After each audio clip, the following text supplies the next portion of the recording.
On 3rd October 2021, the organization Bharat Ki Nav Chetna held their annual event Umang 2021 at the Constitution Club of India. Over 100 enthusiastic patriots joined the celebrations to know more about India's majestic past. I was privileged to be given the opportunity to give a speech on two of India's unsung heroes, Lalitaditya Muktapida and Krishnadeva Raya. This was followed by a wild yet sprightly Kahoot quiz, with all participants keen to showcase their newly learned knowledge about our influential leaders. Do you want to know about the Alexander of India, the truth behind Tenali Raman, and the key secrets to become an influential and noteworthy leader when you grow up? Well then, you've come to the right place. In the next 10 minutes, I will be showing you a clip concluding my live presentation about Lalitaditya Muktapida and Krishnadeva Raya, which I gave in the Umang 2021 event. Hopefully, these will give an effective answer to your questions. Let's begin. Let's start with Lalitaditya Muktapida. First, I'll be giving a bit of his background. Also, I really suggest all of you to pay attention because after this, we'll be having a Kahoot quiz to test how much all of you have grown. This is going to be really fun, so do pay attention.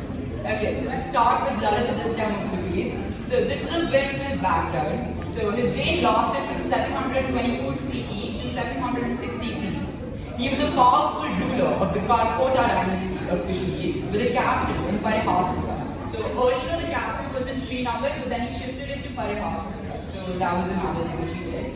The Karkota dynasty lasted from 625 CE until 1003 CE. And here's a bit more about him. He was a Hindu, of course, and the main source of information about him is from Ratnam Giri. And this is basically a book which was written by Kalpana. So he was a Kashmiri writer and he wrote this in the 12th century.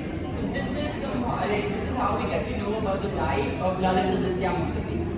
And he was known as, he was an abundant Hindu hero and he was known for his military campaigns, shrines and miraculous powers. So, he had some magical powers too, which I'll be talking about today, which is extremely interesting. But before that, let's begin with his military campaigns and a storyline of whatever he did. So this is like his story and this is about his military campaigns, and yeah, as you know, he lived in Kashmir, and back in 712 AD, there were the Arabs who conquered Sindh, and that time, as you know, Lalitaditya was not the ruler, and after that they covered a large territory of northwest India after that as well, and then the savior of India came into the throne. So his name was Lalitaditya Muktapida, and when the Arabs attacked the Kashmiri land for the first time, Lalitaditya Muktapida, he led the Kashmiri army and crushed that rebellion, and through that the Arabs were not able to capture the place. After that, there were many other tribes which tried to attack, and so first of all he defeated the Karkomas and the Turks. After that, the Tibetans too invaded, and before that, Yashovardhan, so he was a very, very powerful and deadly warrior in the Ganges river, and over there, Lalitaditya defeated him and crushed him, which was a massive defeat and massive win for him as well. And after that, he crushed the Tibetan army, and finally, when the Arabs invaded again with Momi, their leader, attacking them 4 times, Lalitaditya won all the 4 wars, and after that, he killed Momi in the last war, after which the Arabs gave up their conquest of conquering India. Through this, Lalitaditya saved India from the rule of Arabs and Mughals, which was a massive part in Indian history. And yeah, he is indeed respected because of what he did.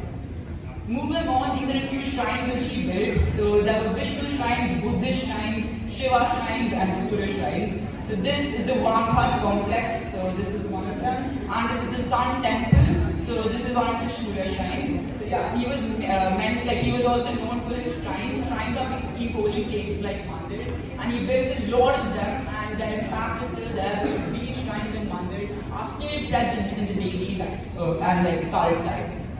Now moving on to the most interesting part, his miraculous powers. So these were a few magical abilities which people believe that he had. So firstly, they say that Lalitaditya's commands were not disobeyed even by the gods. An example of this is a story where once he was in the jungle and he wanted some food, and the fruit which he wanted was not seasonal. So it was not available throughout the forest.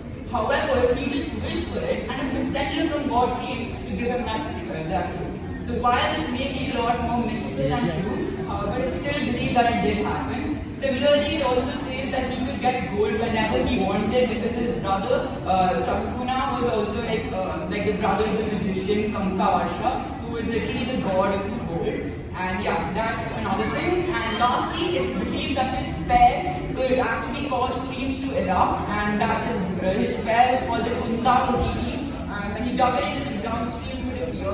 And he once used this spear to actually defeat an army by himself, and just by this one spear. So yeah, he was extremely powerful, and his powers, along with his magical abilities, make him legendary. Lastly, after 40 years of leadership, Lalitaditya fled to the Himalayas to sannyas and never came back. So yeah, we also know the man who went to the Himalayas once his reign was over. Now I'll be giving a conclusion to this topic. Lalitaditya was one of the greatest kings to ever be born in India. Without him, the Arabs and Mughals would have conquered this country several centuries back. This valiant and fearsome warrior won every single war. Yet he was abandoned by historians to show that all Indian rulers were female. He was never a part of our history textbooks. But this hero, with his miraculous powers and brave battles to protect our nation, can never be forgotten. It is our duty to give him his due respect, for Lalitaditya the Great was undoubtedly the Alexander of India. And the connotation is from Alexander the Great, so you can imagine just how powerful and how successful he was, as he never lost a war in his entire life. Moving on to the second ruler, Krishnadeva Raya. Here are a few key facts about him. So his empire was called the Vijayanagar, and he was also his birth happened in 1471 CE and death in 1529 CE. And Vijayanagar literally meant the land of victory. And now I'm going to explain a bit more about him. So before we delve into what Krishnadeva Raya did, we need to understand the difference between Vijayanagar and Bahamani. Vijayanagar means the city of victory, as I just said, which followed Hindutva. It was founded by two brothers, Harihara and Boka, and the banks of the river Tungabhadra. Bahamani was the opposing second largest empire in southern India, which followed Islam. Both Bahamani and Vijayanagar fought in several wars against each other, as they both wanted supreme control in the entire southern India. Krishnadeva Raya brought in the golden age for Vijayanagar as he finally defeated the Bahamanis, bringing absolute independence throughout South India for Hindus. So this is what he did, and he is known for defeating the Bahamanis and kicking out the Muslims from South India by defeating the Bahamanis. And that's what he is mainly known for. Now, here are a few characteristics of his, and I really like each and every BKNC member to pay attention to this, because the motive of BKNC is to cherish and make leaders in the future. And knowing the characteristics of one of the greatest leaders of India is essential to become a good leader yourself.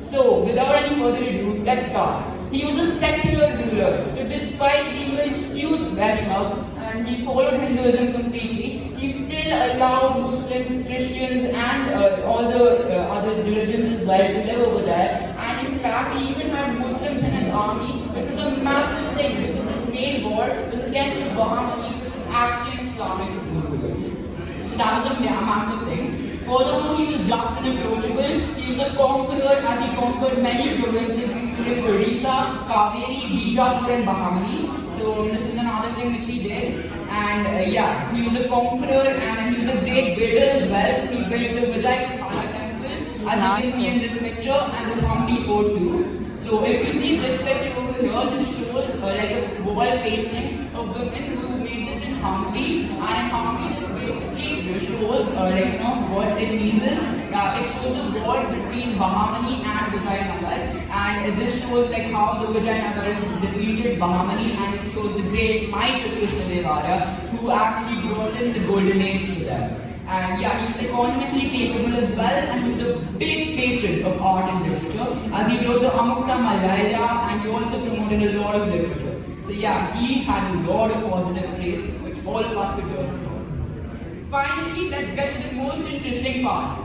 Everyone, please raise your hands if you've ever read the Nali Raman comics or have you seen my TV show. Just raise your hand. Come on. I'm pretty sure all of you have seen the Nali Raman at some point in your life. So this is what his comics look like, and this is what his TV shows look like. And we might think that the Nali Raman was just a wise gesture, who we all have seen in several comics and TV shows, but in fact, he was not fictional. The Nali Rama Krishna, the real name of the Nali Raman, was a scholar who was famous for his wisdom and was a prominent member of Krishnadeva's court. So yeah, this cute and like this very comical guy was actually real and not fictional. So yeah, another fun fact which we all might want to know. Now, the most important point of this presentation. How do these leaders impact BKNC and its members?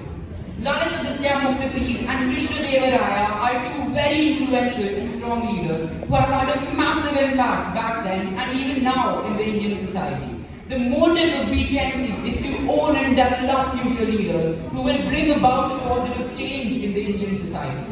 And thus, delving into the characteristics of these variant personalities will help cherish the young budding BKNC minds positively and help them blossom into wonderful leaders. So this is the end of the presentation, and now we'll be moving on to the Kahoot quiz shortly. Thank you so much.